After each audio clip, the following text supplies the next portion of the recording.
Linda's Toyota shuddered as she shut off the engine. She sat in the driveway of her modest suburban home. The lights were off, the kids obviously not home. It was unusual. Ever since last year, her husband, Jim, had been leaving work early to pick them up from school. He was trying to spend more time with them. It was sweet, but tinged with an underlying hint of the darkness that still clung to their small family. Her hands trembled slightly on the steering wheel. It had been almost a year since that horrible night at Morrison's. A year since she let Mark Lavaliere sweep her away for a night of poor decisions. A year since she left her husband alone in that club, shattering her marriage and her family. The last 12 months had been torture. Every day a mixture of guilt wearing a mask of fragile hope. A quiet battle to prove to Jim that she'd chosen him, at least since that night. She'd worn her mask like a second skin, embedding it on her flesh with every ounce of willpower she had, tending to her new marriage with a devotion that had been almost maniacal. In truth, she was coming apart at the seams, unable to bear the burden of making it up to her husband, especially when his eyes still held that distant chill. He said he had forgiven her, but he had not forgotten. Tonight, she'd try again. She'd push past the pain and summon some spark from that night she had shared with Mark and redirect it to Jim. It was wrong, but it was all she had. Linda stepped out of the car, her heels crushing some late February snow. It was odd that the house looked so dark. Fumbling for her keys, she finally unlocked the door and stepped inside, her instincts screaming at her that something was wrong. "Jim? Emma? Tommy?" she called out, her voice bouncing off the walls. She dropped her purse on the entry table and flicked on a light. The silence pressed in, thick and heavy. Maybe they're at a neighbor's? Or getting dinner on their way home? She checked her phone again for messages, but found none. She sent a text. "Honey? Are you with the kids? When are you coming home?" That itching in the back of her skull was getting louder. She went next door, then across the street. No one had seen them. The clock ticked past 6, then 7, then 8. The knot tightened in her gut. She dialed Jim's phone, her fingers fumbling. She left a panicked message on his voicemail. She tried Emma's little prepaid cell, then Tommy's school friend's mom. Nothing. Her breath quickened as she paced the living room, the familiar hum of their home now a mocking void. She called her parents, her voice cracking. "Mom, they're gone. Jim and the kids, they're not here. I've been calling, but they're not answering." Her mother's tone was gentle but edged with something Linda couldn't name. "Oh, honey, are you sure they didn't just step out? Maybe Jim took them for ice cream or something?" "No, Mom. It's too late for that. Something's wrong, I can feel it." Linda's eyes darted to the window, half expecting to see them walking up the path. Nothing. "Well, call the police if you're that worried. But Linda, after everything, maybe he just needed some space."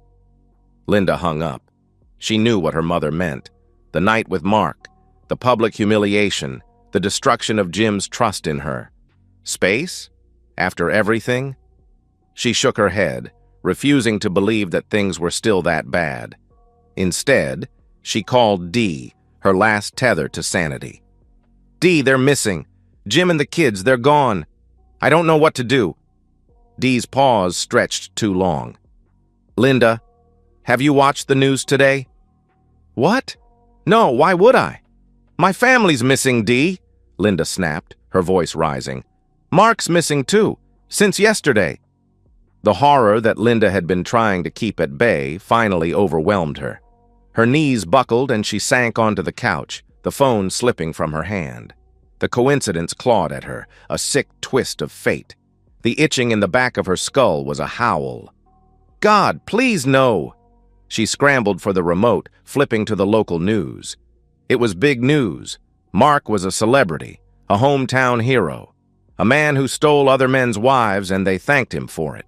He was a god among men. And now, he was gone. Mark Lavaliere, star tight end for the city's football team, was last seen 2 days ago. Police are investigating possible connections to his known associates. Linda's stomach churned. She turned it off, unable to hear more, and called the police. The first officer arrived within the hour, a stocky man with a handlebar mustache and a tired expression. Linda met him at the door, eyes wild and tinged red. "My husband and kids are gone. I've called everyone. Please, you have to find them," she pleaded. The cop scribbled as she spoke. "When did you last see them, Mrs. Grayson?" "This morning. I kissed Jim goodbye before work, dropped the kids at school. Everything was normal." Her voice broke. "Please, they're my whole world." He nodded, but his next question shifted the air. "We need to ask about Mark Lavalier. You know him, right? He's been reported missing too." Linda froze, her throat tightening. "Yes, I know him. I danced with him once a year ago. That's it. Why are you asking about him?" "Just covering bases," he said, but his gaze lingered, sharp and probing. "Any reason your husband might have a problem with him?" She flinched. The implication was heavy in the air. Yes, there was a thing, but it's over. Jim wouldn't. He's not like that." Her words sounded hollow, even to her. The officer jotted more notes, then left with a promise to follow up. Linda stood in the doorway, feeling the neighbors' curtains twitch, their eyes boring into her, judging her. She slammed the door shut and sank to the floor. Jim wouldn't hurt Mark. Would he? But the doubt festered. Something dark and twisted, birthed almost a year ago, finally took root in her brainstem, a seed planted by that look in the officer's eyes and nurtured by her own unrelenting guilt. The days washed away, colder than the waves on Lake Michigan. Linda called Jim's parents next, her voice raw from shouting into voicemails. "Mary, it's Linda. Jim and the kids are gone. Have you heard from them? Please tell me if you know anything." Mary's response was cool, clipped. "No, Linda, we haven't. But honestly, can you blame him if he left? After what you did with that football player, parading it around for everyone to see?" Linda's chest tightened. "I've been trying to fix it, Mary. Every day for a year. I love him. I love the kids. Please let me know if you hear from them." "We'll let the police know," Mary said, and hung up. Linda stared at the phone. Her mother-in-law's words stung. Parading it around. She hadn't paraded anything, had she? But the town knew. The gossip had spread like wildfire after that night, and now they were staring, whispering behind her back. She felt it every time she stepped outside, their eyes accusing her, branding her the adulteress who'd driven her family away. The next week she stopped going to work. Her boss called, his tone sympathetic but firm. "Linda, we need you here. You've missed 3 days. What's going on?" "I can't," she mumbled, her voice flat. "My family's gone. I have to wait for them." "Take some time then, but you need to let us know when you're coming back." She didn't answer, just hung up, and let the phone clatter to the kitchen counter. Work didn't matter. Nothing mattered but Jim and the kids walking through that door. The chaos in the house began to reflect her own unraveling. Dishes piled in the sink, crusted with uneaten food. Trash bags slumped against the walls, spilling wrappers and coffee grounds. She stopped bathing, her blonde hair matting into greasy clumps, her skin prickling with neglect. Strange rashes broke out on her shoulders, flakes of skin always present under her scratching nails. She sat wordlessly by the window, curtains parted just enough to watch the driveway, waiting. Always waiting. Friends stopped calling. The neighbors stopped knocking. Even her boss had stopped trying to contact her. She didn't care. She was avoiding them anyway, avoiding the whispers, the judging stares. She wanted to crawl into her own skin. She wanted her family to come home. She muttered something unintelligible to herself, scratching fine lines down her arm, and continued her silent vigil by the window. Her parents came again a week later, their faces etched with worry. The smell hit them first, a sour, rotting tang that made her mother gag. "Good Lord, Linda, what is that?" he asked, stepping over a pile of laundry. "I don't know," Linda said, her eyes wild, darting to the corners. "It's been here a while. I can't find it." Her mother knelt beside her, brushing back her tangled hair. "Honey, you're not okay. Look at this place. Look at you. You haven't showered. You're not eating. Let us take you to a doctor." "No," Linda snapped, pulling away. "What if Jim comes back? What if the kids need me? I can't leave." Her father's voice hardened. "Linda, they're not coming back. Jim took them. You know why. We all do. You need help." "You think I deserve this," she whispered, tears welling. "You're judging me too. Everyone is. I see it in your faces, the way you look at me like I'm trash." Linda's father looked like he wanted to say something, but he held his tongue and turned away, rubbing his face. Linda knew that look. He never did know how to deal with her. Her mother stepped in to cover. "We're not judging," her mother said softly. "We're scared for you. Please, come with us." Linda shook her head, curling into the couch. "Go. I'll be fine. They'll come back." Her parents exchanged a look, then left, muttering about a judge and a protective order. She barely heard them, her ears tuned to the silence, waiting for footsteps on the porch that never came. The police returned, this time with a woman detective. She was tall and dark, Italian or Latin. Her hair was thick and black, her face graceful but stormy. Linda sat amidst the chaos, her robe stained, her nails bitten to the quick.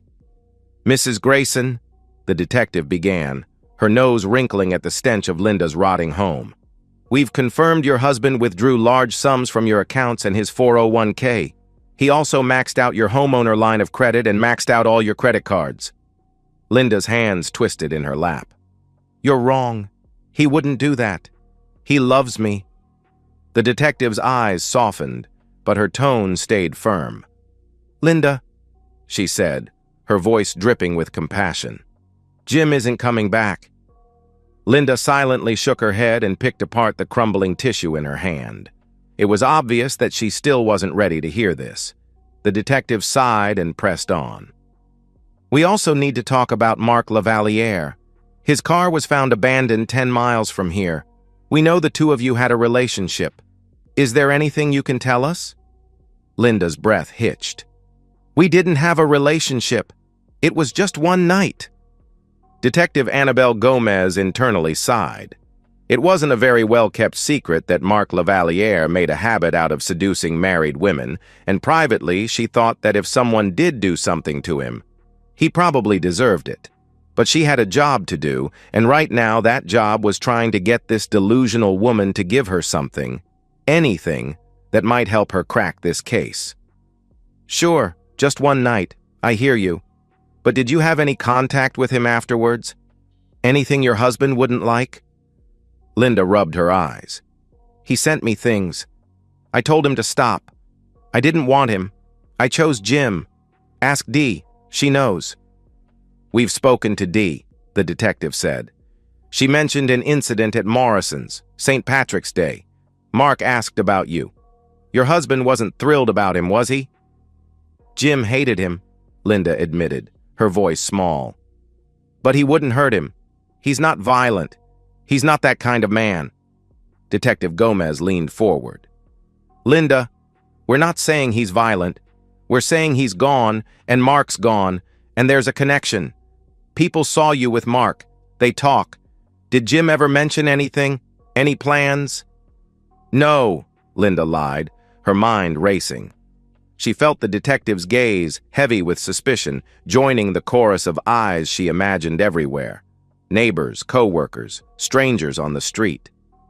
"You think I did something to Mark, don't you? You're all staring at me, blaming me." "We're just asking questions," the detective said, standing. "Call us if you remember anything." She left a card on the table, but Linda didn't touch it, her eyes fixed on the window. Dee came over the next day, her knock tentative. Linda let her in, the stench making Dee wrinkle her nose. "Linda, God, what's happened here? You look awful." "They're gone, Dee," Linda said, her voice a monotone. "Jim took the kids. Mark's missing. Everyone thinks I'm to blame." Dee sat beside her, hesitant. "I don't think that, but people are talking. That night with Mark, it's all coming up again. They're saying maybe Jim snapped." Linda's eyes flared. "You're judging me too, I see it. You think I drove him to this." "No," Dee said quickly. "I'm your friend. I'm worried. You're falling apart. Let me help you clean up, get you showered." "I can't," Linda murmured. "I have to wait. They'll come back." She turned away, staring at the driveway, and Dee sighed, leaving with a promise to check in later. Linda didn't believe her. She finally understood what kind of person her friend Dee was. She had been more than happy to help Linda fatally wound her marriage, and then just like the others, she judged her for the consequences. She could see it in her eyes. It was just like the rest of them. She was sure of it. Weeks passed and the voices started. At first, they were faint whispers in the night, waking her from fitful sleep. "Linda," they'd call, soft and insistent. She'd sit up, heart pounding, searching the dark. "Jim? Kids?" No answer. The smell grew worse, a thick rot that coated her throat, but she'd grown numb to it, her senses dulled by exhaustion and despair. She wandered the house, noticing gaps where memories once stood. Some family photos, some of Emma's drawings, gone. She looked for her wedding album but couldn't find it. In desperation, she tore through closets, under beds, but came up with nothing but dust. The voices grew louder, a chorus now, calling her name, mocking her. She'd stand in the kitchen, staring at the trash-strewn floor, whispering back, "I'm here. I'm waiting. Come home." One night, she woke to a scream. It wasn't hers, was it? She stumbled to the window, peering out. Shadows moved across the street, neighbors glancing her way. They knew, she thought. They were laughing at her, pointing, their eyes burning through the glass. She yanked the curtains shut, her breath ragged, and sank to the floor, rocking herself. "I didn't mean it," she ranted. "I chose you, Jim. I chose you." Her parents returned, their faces grim. The smell was unbearable now, a wall of decay that made her father retch. "Linda, this is insane," he said, his voice sharp. "You're living in filth. What is that smell?" "I don't know," she snapped, her eyes darting. "It's not my fault. You're blaming me too, aren't you? Everyone is." Her mother knelt, tears in her eyes. "We're not blaming you. We love you. But you're sick, honey. You need help." "No!" Linda shrieked, scrambling back. "I can't leave. They'll come back. You don't understand." "We do," her father said, softer now. "But you can't stay like this. We're going to a judge tomorrow.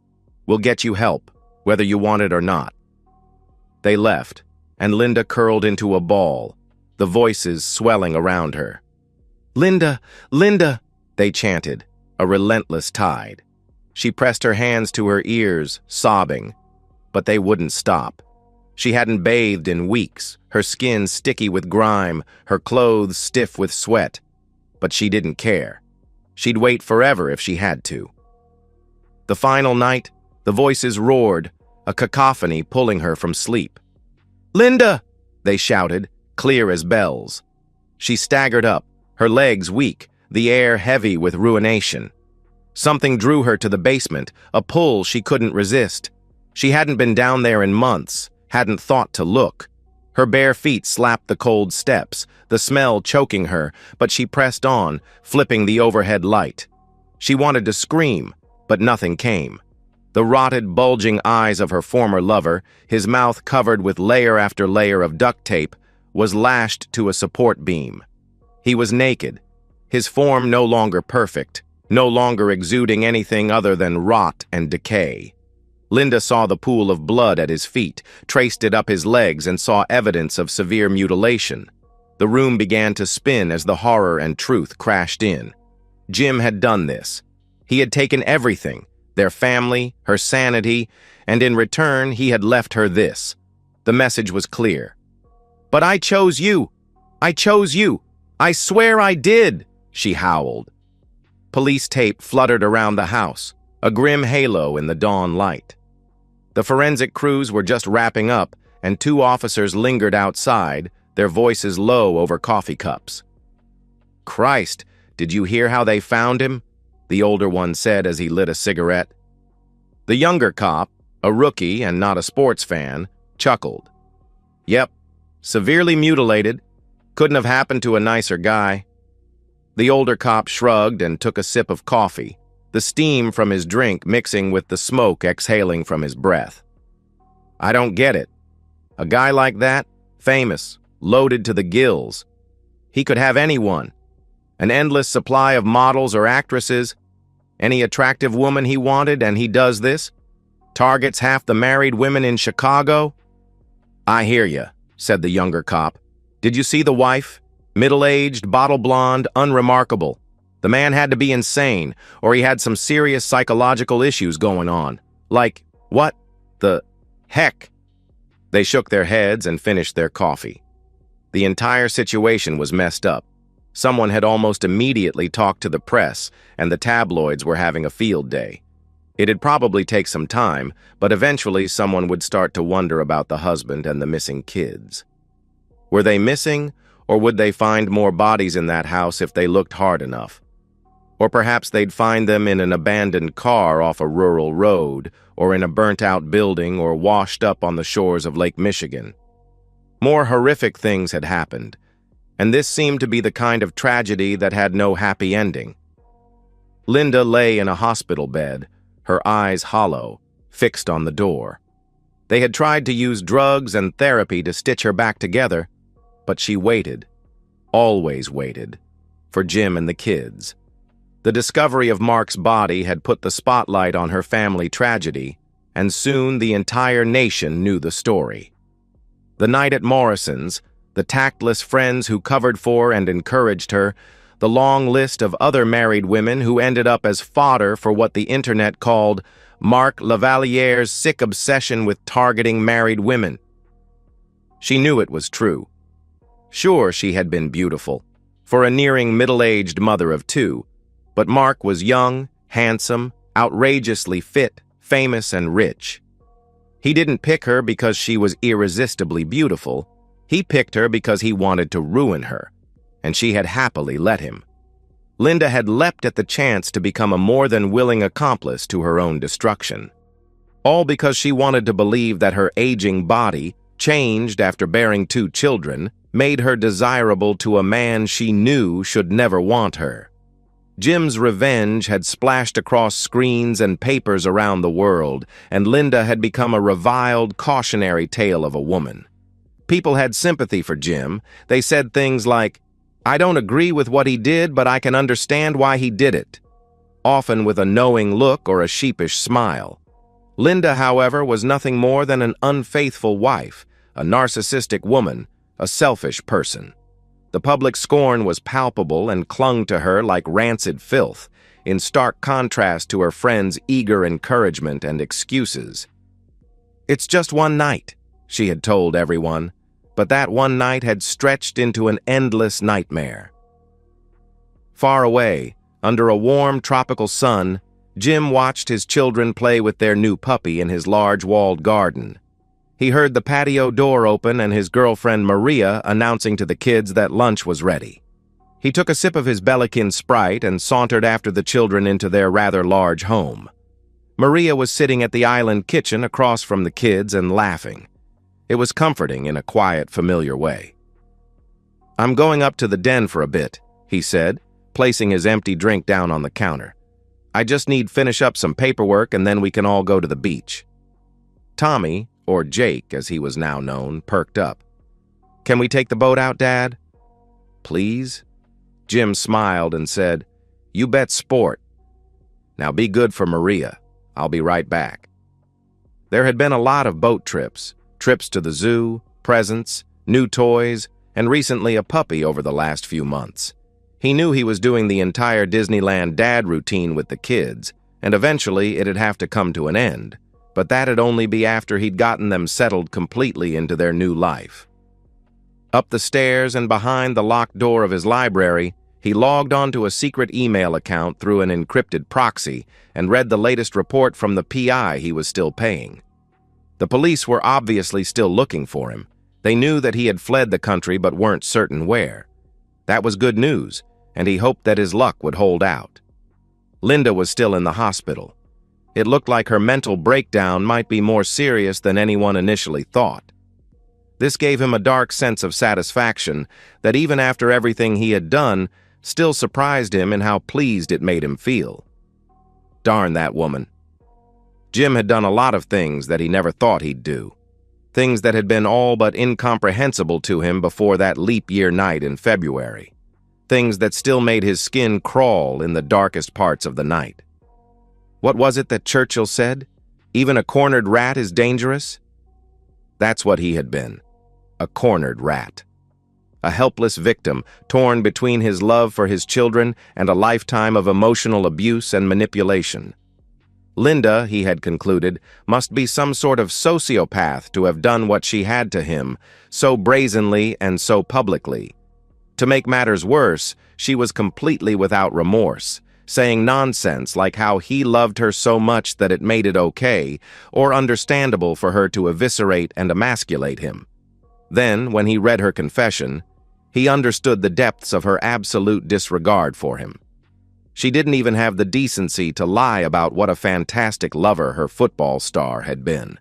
It made him wonder if part of her strategy, aside from the constant manipulation, was to just make him feel so small and insignificant and inferior that he'd stay with her out of gratitude for having even a scrap of her attention, as if she was some kind of prize.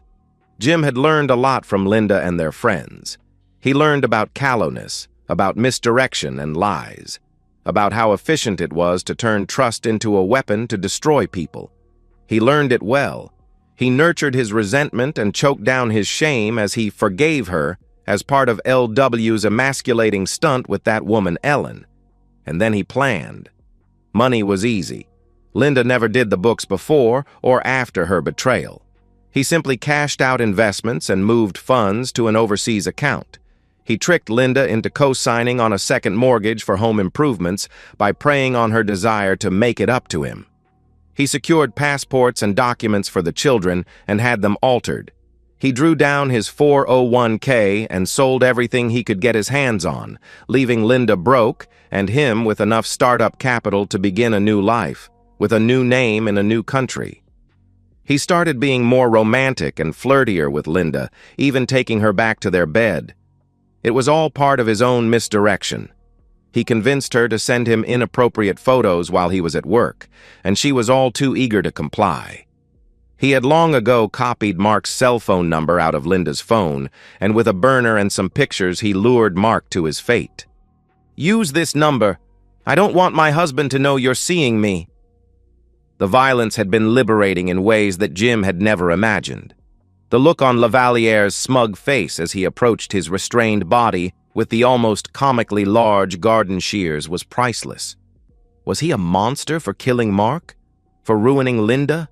For stealing their kids? Absolutely he was. He knew that he had done evil, worse even than Linda had done to him and their children. But what choice did he have? The weight of the expectations of friends, family, and society had borne down on him. Either accept it and lose himself, or fight it and lose everything else. There was no acceptable way for him to win or even leave with his dignity and life intact. He was the cornered rat. So, he bit back. Someday, maybe even soon, he'd be held accountable for his crimes, either in a court of law or in the afterlife. Still, he would not change a thing. He couldn't. Jim Grayson, the affable and trusting guy who devoted his life to a faithless woman, had fallen into a nightmare, not of his own making, and what woke up from the dreaming was the monster. a waking terror that hated with a passion that mirrored the love that Linda had so cruelly extinguished. Jim shut down his computer and pushed his chair away from his desk. Even here, under the bright tropical sun, the monster cast a long shadow. It'd cling to him for as long as he walked the earth, but he was certain that from now on he'd control it and tame it. So long as he had the kids, the monster would stay where it belonged. He'd continue this dream for as long as he could. Enjoy every moment of it. Savor every new experience. His nightmare no longer had any power over him, and God help anyone who tried to wake him from his dream. And so, we've reached the end of today's story. Was it what you expected, or did it take a twist you didn't see coming? I'm curious to hear your thoughts. Share them in the comments below, and let's get a conversation going. If this story kept you hooked, make sure to hit that like button. And if you're new here or just haven't subscribed yet, now's the perfect time to join our community. I bring you fresh, captivating stories every day, so click that subscribe button and turn on notifications so you never miss out. Thanks for watching, and I'll see you in the next one.